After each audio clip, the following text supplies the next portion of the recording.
పాపాన్ని కొట్టివేసే రక్తము, ప్రతి జీవిత స్థితిని మార్చే రక్తం అండి. ఆశీర్వాదాన్ని ప్రకటించే రక్తము. You are under the covenant of Jesus Christ. కృప, ఈరోజు మనకు కృప ఉందండి. మనకు కృప అనుగ్రహించబడిందండి.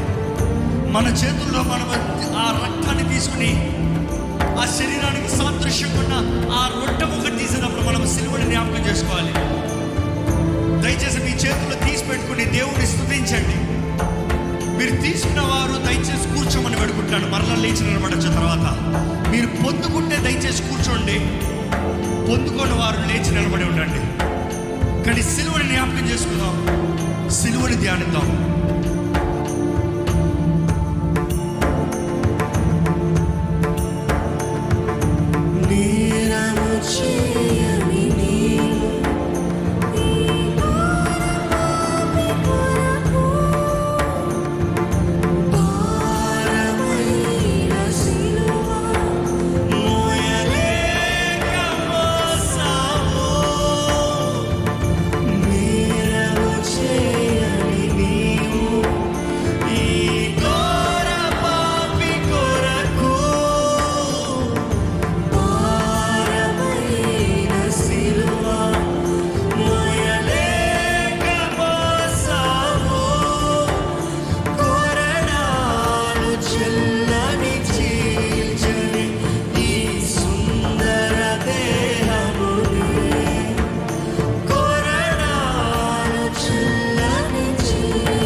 క్రీస్తుని ప్రతి ఒక్కరు జ్ఞాపకం చేసుకోవాలండి.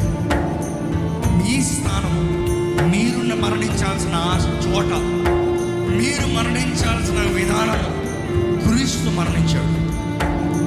ఈరోజు మీరు సజీవులుగా, మీరు స్వతంత్రులుగా, మీరు ధైర్యంతో జీవిస్తానికి క్రీస్తు చేశాడని జ్ఞాపకం చేసుకోవడం అండి.